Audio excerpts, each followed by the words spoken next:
Arizona is the second fastest growing state in the US, and Phoenix is the fastest growing city in the US. In fact, Phoenix just surpassed Philadelphia and is now larger. So if we're growing so much, why am I talking about people leaving? Well, it's something that I hear about every single day. Wait, I sell real estate for a living, so that's kind of normal, right? Well, yes, but a few of the reasons that I'm hearing why people are actually leaving Arizona are a bit different than they used to be. So number one is our water. Now, if you read any headlines about this, you might think that Arizona is literally about to run out of water. It's everywhere in the news and in print. It's everywhere. I know some have really wanted to move to Arizona, but with this pending water situation that everyone's talking about, they're now putting their plans on hold because they're just unsure. Now, this is an extremely complex issue, and we do have some challenges ahead. But Arizona has always had a legacy of wise water management. Now, every city's water resilience is different, so it is something to pay attention to when you're looking for housing. So agriculture is what uses the most of our water here in Arizona, and the farmers are the ones that are being the most affected by what is actually happening with our water in our current situation. Why?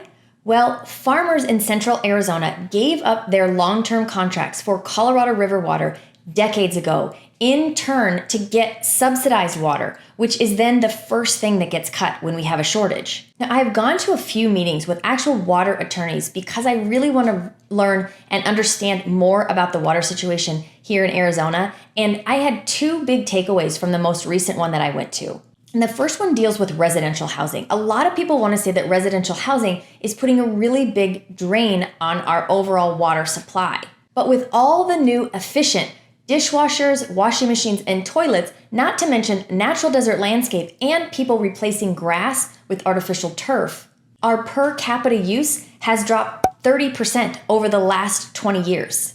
And as for golf courses, they are actually using reclaimed water, which is water that is not going to be used by farmers or by households. So it is not affecting our overall water supply at all. Of course, in these meetings, questions always come up about other ways to help with the water supply. And the two things that usually come up are desalination or building a pipeline to pump water from other states. What do you think would be a good solution? Let me know in the comments down below. Now, as a side note, I'm working hard to get a few different cities to come on my channel and do a live with me so that we can actually talk about the water situations and you can ask questions. So make sure you hit that subscribe button and ring that bell for the notifications so that you get notified when that happens. Now, I'm going to put a link down below to an amazing resource that will tell you more about our overall Arizona water history and where we stand right now with our water situation. So number two are our home and rent prices. So Arizona was always thought of a more affordable place to live, but in the last 2 years, our home prices and rent prices have skyrocketed, just like everywhere else.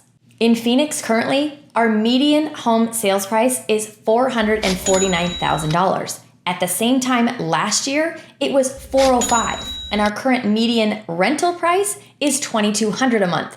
At the same time last year, it was $2,095, and the year before that, it was $1,795. There is no question that our home prices and rental prices have risen pretty drastically. But if you're moving from places like LA, San Francisco, Chicago, New York, our prices are going to feel like a bargain to you. And this is where we run into some real affordability problems because this affects the largest buying sector of our market currently, which is the millennials, those people that want to buy their first home. They have just gotten a great job and are ready to put down roots. But with rent prices the way they are and home prices the way they are, in either situation, they will likely need to have a roommate. And many of them just don't want one.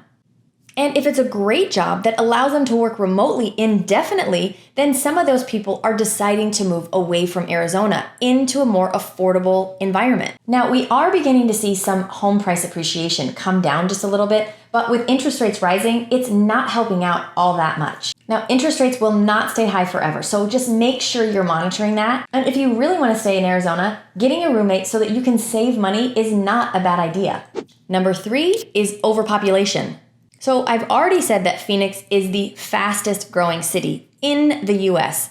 And over the past 5 years, we have seen a lot of people moving from places like California, Illinois, Washington, Oregon, and New York. Even prior to that, we had a huge number of people moving from all of those same states, as well as the Midwest, to buy a second home.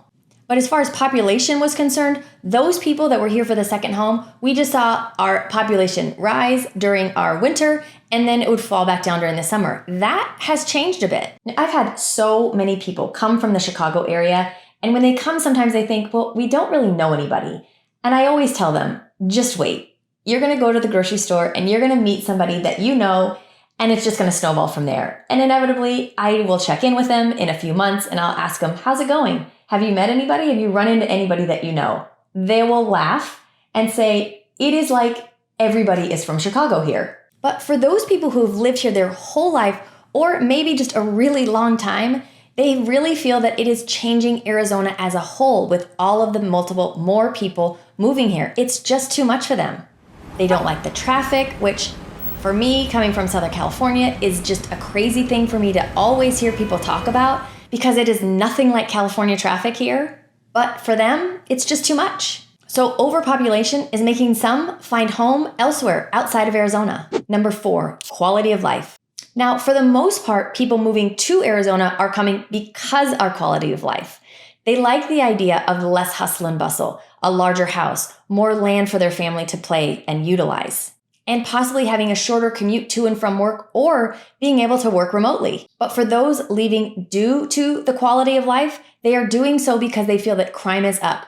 Our homeless population is growing, and those people moving into Arizona are trying to change the state. You will see quite a few bumper stickers and t-shirts saying, "Don't California our Arizona." Many people have decided to live in Arizona because we have lower taxes, we have less government overreach, and we have less regulations. And most don't want to see that change. And number 5, our hot summers. You cannot talk about the reason people are leaving without talking about our weather, because our summer times are hot. They just are. When you walk outside, there are times you feel like you are walking into an oven. It can just be so intense. And if we have had an unusually long, hot summer, it just makes it that much tougher till we get to the end. I tell people when they come from snow, it's kind of like reverse cabin fever, that in the snow, you can't really go outside. Well, in the summertime, you can go outside. You just have to be really diligent about when you're going outside. And you're just running from air conditioning to air conditioning to air conditioning. It's just how we live. There are a few good things. I mean, you can get in your pool and cool off. And in 2 hours, you can be in Flagstaff at 7,000 feet and get out of the heat. For some, the heat is just too much and they decide to leave. For others, they would much rather take this weather over the weather that they came from in the winter. So I think sometimes it's just a trade-off. Now, I will take the heat over the long gray winters any day. I love the sun, but I do understand how wearing the heat can feel. But for those people that just do not like the heat, or they just want to change of pace, they're moving out of Phoenix because they're just tired of it. And number 6, our wildlife. I mean, honestly, this was something that I wasn't sure if I could handle because I have a completely irrational fear of snakes. All snakes, even snakes on TV. And yes, we do have quite a few critters that you just don't normally see other places, like snakes, bobcats, javelina, tarantula, scorpions, coyotes, and poisonous toads. Now, they don't hunt you down to try to destroy your life, and it does depend on where you live as to which ones you'll see, if any. And really, if you're paying attention, you can cohabitate with them pretty easily. I mean, if someone that cannot touch the page of a magazine that a snake is on can make it here, I think you probably can too. But for some, this is just too much and they make the decision to leave Arizona. Now, if you want to see if living in Scottsdale is right for you, take a look at this video. Now, if you have any questions, please feel free to reach out. As always, I thank you for watching and I'll see you next time.